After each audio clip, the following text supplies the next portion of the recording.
ప్రస్తుతం రాష్ట్రంలో జరుగుతున్నటువంటి పరిణామాలు లోకేష్ మెడకి చుట్టుకునేటువంటి పరిస్థితులు చాలా గట్టిగా కనిపిస్తున్నాయి. ఏంటి అంటే రెడ్ బుక్ అంటూ యువగళం సమయంలో అధికార దుర్వినియోగానికి పాల్పడినటువంటి ఐఏఎస్ ఐపీఎస్ అధికారులతో పాటుగా మిగిలినటువంటి ప్రభుత్వ అధికారులు, మంత్రులు, ఎమ్మెల్యేలు అందరి పేర్లు దీంట్లో లిస్ట్ రాస్తున్నాను. వీళ్ళందరికీ మేము వచ్చిన తర్వాత చట్టపరంగా చర్యలు తీసుకునేటువంటి బాధ్యత నాది అని చెప్పి లోకేష్ చెప్పినటువంటిది అందరికీ తెలిసిందే. అయితే ఇప్పుడు ఇదే లోకేష్ మెడకి చుట్టుకునేటువంటి పరిస్థితి కనిపిస్తుంది. ఎందుకని అంటే ఒకసారి మనం పరిశీలించినట్లయితే రాష్ట్రంలో ఏది జరిగినా సరే వైఎస్ఆర్ కాంగ్రెస్ పార్టీ నాయకులకు కానీ కార్యకర్తలకు కానీ ఎవరికైనా సరే ఏది జరిగినా సరే రెడ్ బుక్ రాజ్యాంగం అమలు చేస్తున్నారు అనేటువంటిది ముఖ్యంగా వైసీపీ నేతలు మాట్లాడుతున్నటువంటి పరిస్థితి.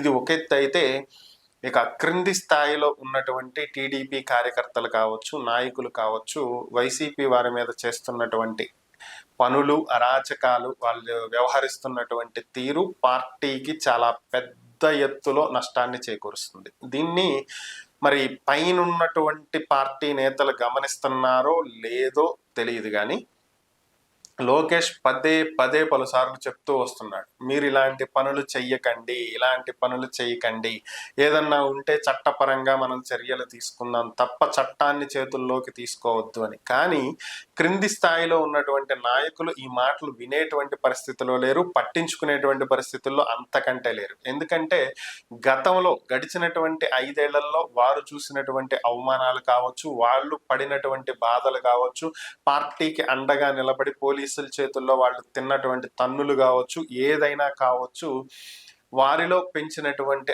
ఆగ్రహావేశాలు అప్పుడు మేం పడ్డాం, ఇప్పుడు మేం పడాల్సిందేనా, ఆ రోజు మేము కొట్టించుకున్నాం, ఈ రోజు తిరిగి కొడతాం అనేటువంటి పరిస్థితుల్లో టీడీపీ కార్యకర్తలు తయారయ్యారు. సో అంతేకాకుండా విపరీతమైనటువంటి అధికారం. ఎప్పుడైనా సరే ప్రభుత్వం తుమ్మితే ఊడిపోయే ముక్కులా ఉందనుకోండి, ఎక్కువగా ఓవర్ యాక్షన్ అనేది ఉండదు. కానీ ప్రభుత్వానికి ప్రజలు అపరిమితమైనటువంటి అధికారాన్ని కట్టబెట్టినప్పుడే ఇలాంటి వింత పోకడలు అనేవి కనిపిస్తాయి. గతంలో చూసాం, 151 సీట్లు ఇచ్చి వైసీపీకి అపరిమితమైనటువంటి అధికారాన్ని చేకూర్చడంతో మేమేం చేస్తే అదే చట్టం, మేమేం చేస్తే అదే న్యాయం అనేలా అప్పటి మంత్రులు మాట్లాడినటువంటి పరిస్థితి. ప్రభుత్వ ఉద్యోగులకు జీతాలు ఇవ్వట్లేదు అంటే మేము వేసినప్పుడు తీసుకోండి అని చెప్పి ప్రశ్నించినటువంటి పరిస్థితి.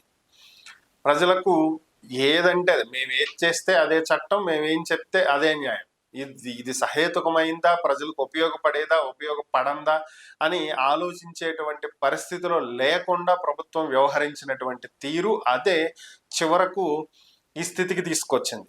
ల్యాండ్ టైటిలింగ్ యాక్ట్ ముఖ్యంగా గత ప్రభుత్వాన్ని పూర్తిగా 11 సీట్లకు పరిమితం చేయడానికి ప్రధానమైనటువంటి కారణం అదే.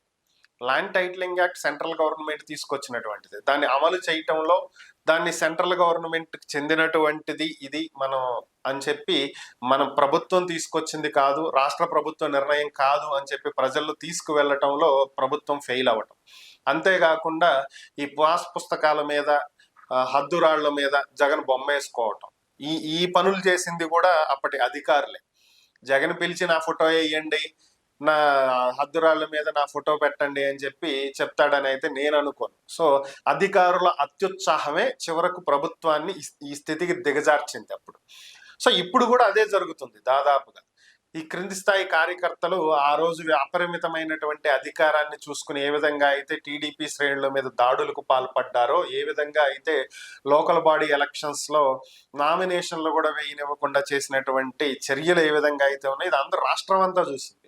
సో ఇప్పుడు కూడా దాదాపు అదే పరిస్థితి నడుస్తుంది. ప్రస్తుతం ఉన్నటువంటి 164 సీట్ల భారీ మెజారిటీని చూసుకుని కార్యకర్తలు అడ్డగోలుగా వ్యవహరిస్తున్నటువంటి పరిస్థితి. అది కేవలం ఒక టీడీపీ మాత్రమే కాదు, జనసేన, బీజేపీ కూటమికి చెందినటువంటి ప్రతి పార్టీకి చెందినటువంటి కార్యకర్తలు ఇదే వ్యవహార శైలిలో వ్యవహరిస్తున్నారు. కానీ దురదృష్టం ఏంటంటే ఏ పార్టీకి చెందినటువంటి నేతలు చేసిన కూటమిలో, వైసీపీని ఎక్సెప్షన్ పక్కన పెట్టండి, ఎందుకంటే ఇప్పుడు కొట్టించుకుంటుంది వాళ్ళు కాబట్టి, సో ఓవరాల్ గా ఈ 3 పార్టీలు జనసేన, టీడీపీ, బీజేపీల్లో ఏ పార్టీకి చెందినటువంటి కార్యకర్తలు, నాయకులు ఎటువంటి ఆగడాలకు పాల్పడినా అది తిరిగి తిరిగి టీడీపీ మెడకే చుట్టుకుంటుంది.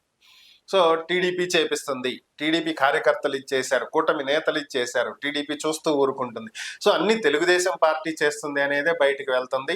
సో చివరిగా ఇది రెడ్ బుక్ రాజ్యాంగాన్ని అమలు చేస్తున్నారు అని చెప్పి బయటికి నడిచేటువంటి పరిస్థితి ఉంది. ఏదైతే గతంలో టీడీపీ రాజారెడ్డి రాజ్యాంగం అంటూ ప్రచారం చేసిందో కొన్నాళ్లలో ఇది ఈ రెడ్ బుక్ రాజ్యాంగం అనేది వైసీపీ గట్టిగా ప్రజల్లోకి తీసుకెళ్తుంది. ఈ రెడ్ బుక్ అనేది తీసుకొచ్చిందే లోకేష్ కాబట్టి ఇది చివరి లోకేష్ మెడకే చుట్టుకుని ఇది లోకేష్ చేస్తున్నటువంటి పనులుగానే బయటికి ప్రొజెక్ట్ అవుతాయి తప్ప మరొకటి కాదు. దీన్ని లోకేష్ వెంటనే సరిదిద్దుకుంటే మంచిది.